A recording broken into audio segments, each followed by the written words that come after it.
आखिर startup fail क्यों होते हैं? दोस्तों, हम हमेशा से सुनते आ रहे हैं कि हर 100 में से 90 स्टार्टअप खुलते ही बंद हो जाते हैं। पर हमने कभी भी इसके रूट कॉज को नहीं समझा। हमने कभी भी ये समझने की कोशिश नहीं की कि आखिर ऐसा क्यों होता है। Hi, I am Anmoldeep, your startup consultant, founder and CEO at Unfold Craft. Welcome you to our latest video. हमें ऐसा लगता है कि जो स्टार्टअप फेल होते हैं या तो उनके आइडिया में दम नहीं होगा, या तो उनको इन्वेस्टर्स नहीं मिलते होंगे, या तो उनको फंडिंग नहीं मिलती होगी। हो सकता है कई बार तो ऐसा भी हमें लगता है कि हो सकता है उनको एक अच्छे मेंटोर नहीं मिल पाते हैं, etcetera etcetera. My dear friends, trust me, these are not an issue for startup failure. आपको पता है सबसे बड़ा रीजन क्या है स्टार्टअप के फेलियर के पीछे?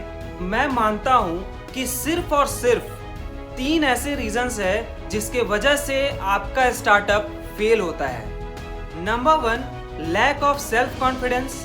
Number 2, lack of knowledge with respect to your product और services. Number 3, lack of strong unbreakable USP for your product or services.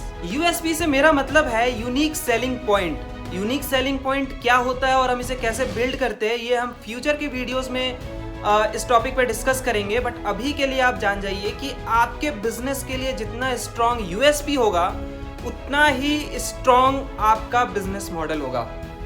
यदि आपने इन 3 की फैक्टर्स में काम कर लिया तो यकीन मानिए दोस्तों, आपका स्टार्टअप कभी भी फेल नहीं होगा। दोस्तों, इस बात को आप ध्यान में रख लीजिए, अपने दिमाग में डाल लीजिए कि आपके पास तब तक कोई इन्वेस्टर्स नहीं आएगा, आपको तब तक फंडिंग नहीं मिल सकती है जब तक आपके प्रोडक्ट या सर्विस की विजिबिलिटी इतनी ना हो जाए कि वो खुद सरवाइव कर सके। और जिस दिन आपका आइडिया, आपका स्टार्टअप खुद के दम पे अगर सरवाइव करने लगेगी तो आपको इन्वेस्टर्स के पास नहीं जाना पड़ेगा, बल्कि इन्वेस्टर्स आपके पास आएंगे।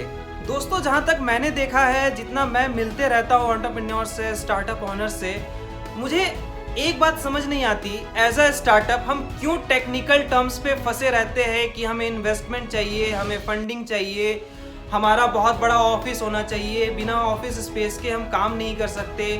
दोस्तों, अपने स्टार्टअप आइडियाज को या स्टार्टअप को एज अ स्टार्टिंग इतना सिंपल रखिए, इतना सिंपल रखिए। आप किसी भी बड़ी से बड़ी कंपनी को देख लीजिए, एज अ स्टार्टिंग उन्होंने अपने बिजनेस मॉडल को इतना सिंपल रखा था कि ना उन्हें बहुत फंडिंग की रिक्वायरमेंट हुई, ना उनको बहुत इन्वेस्टमेंट की रिक्वायरमेंट हुई, ना उनको ऑफिस स्पेसेस की रिक्वायरमेंट हुई। तो हम इस चीज को क्यों भूल जाते हैं? हम क्यों स्टार्टिंग में ही इतने बड़े बड़े प्लानिंग्स करते हैं? दोस्तों, अपने आइडिया को, अपने बिजनेस मॉडल को बहुत सिंपल और कंसाइज करना हमें बहुत जरूरी है। हमें एज अ स्टार्टअप सिर्फ और सिर्फ 2 बातों पे ध्यान देना चाहिए। नंबर 1, हमारी जो टीम है उससे हम कैसे प्रोडक्टिविटी निकाल सके, और दूसरी कि हमारा जो प्रोडक्ट या सर्विसेज है उसके अकॉर्डिंग जो हमारे कंज्यूमर्स है, जो हमारे कस्टमर्स है, उनको हम कैसे ढूंढेंगे और उन तक अपने प्रोडक्ट या सर्विसेज को कैसे पहुंचाएंगे, हमारे सर्विसेज को, हमारे प्रोडक्ट को वो कंज्यूम कर सके, वो ले सके। जिस दिन हमने ये कर लिया, आप यकीन मानिए दोस्तों, आपका स्टार्टअप उसी दिन से एक नेक्स्ट लेवल में चला जाएगा। Last but not the least, मैं आपको फिर से वो 3 बातें याद दिलाना चाहूंगा जिसके बेस पे हमारा स्टार्टअप एक सक्सेसफुल स्टार्टअप बन सकता है। Number 1, build your self confidence. Number 2, acquire a huge amount of knowledge with respect to your product और services. Number 3, build a strong unbreakable USP for your startup idea and business model.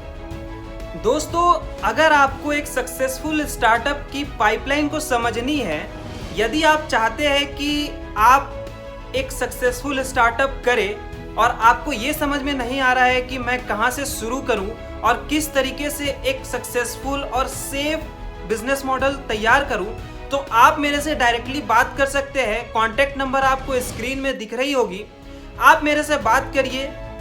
मैं आपको विश्वास दिलाता हूं, मेरे से बात करने के बाद आप अपने बिजनेस को लेकर के, अपने स्टार्टअप को लेकर के बहुत अलग तरीके से सोचने लग जाएंगे। आपका पूरा माइंडसेट बदल जाएगा।